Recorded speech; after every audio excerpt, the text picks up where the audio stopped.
All right, today we're going to talk a little bit about using your surroundings to actually get a workout in and be creative with it. So I live in a neighborhood called Webster Hill, which is basically where Noah Webster, the guy who wrote Webster's Dictionary, this is where he originates from. So anyway, long story short, in this area of town, there's a lot of hills, tons of them. And my street is located down at the bottom of quote unquote Webster Hill neighborhood. So I've picked out a street over here that has this amazing length to it. It's pretty unpopulated. There's not a lot of cars. There's not a lot of walkers.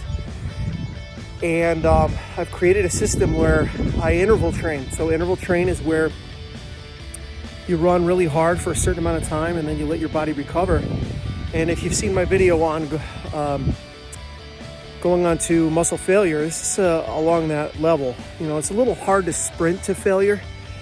So what I'm going to tell you to do is push your body to go as hard as it can for as long as it can without you getting injured. And obviously, you should be warming up before you go into a sprint, walk, jog training regimen. So I would walk a block or walk a half a mile, do some light stretching, and get your body prepared for max effort.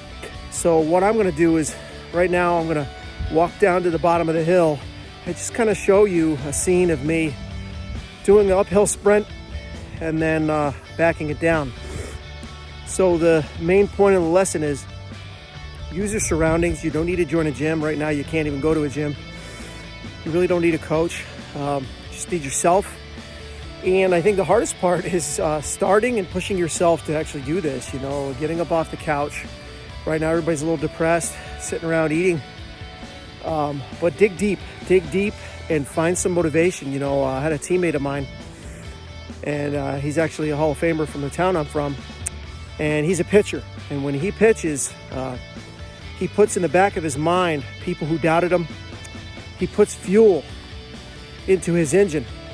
And when he's pitching and he's focusing, he uses that energy, that negative energy, to make him fight through a tough at-bat or a tough inning or a runner on second or whatever adversity he's going through. He uses that prior experience or that prior fuel, somebody doubting him or somebody being a hater on him, and channels it. And that's what I'm telling you to do. Everybody's got energy like that inside of them. So take that energy and channel it into your hard work. You know, it's almost like a songwriter, right? A lot of the best songwriters of all time have been through some tremendous traumas and pains, and they channel those experiences into something that creates beauty. Artists, songwriters, athletes. So take whatever energy you have, and it doesn't always have to be hurtful or hateful or negative or traumatic. Heck, when I'm running or walking and my endorphins start kicking in, I start getting really creative ideas, great ideas, happy feelings. That's because oxytocin is being released, and those positive hormones are starting to be released. You know, they talk about runner's high. Well, that's a real thing. But you have to push your body past its limits in order to sort of feel those things. And then once you start feeling them, you get a second wind and you want to keep going and all that kind of thing. So find a side street in your neighborhood or a really good hill. You know, gosh, if you live in Enfield, use the Enfield High Hill.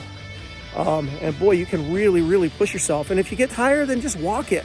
There's a lot of benefits and research to walking at an incline. Great development for your lower body and great for your mind, great for your heart and all that. So I hope that helps you. So thanks for tuning in, and we'll see you in the next video.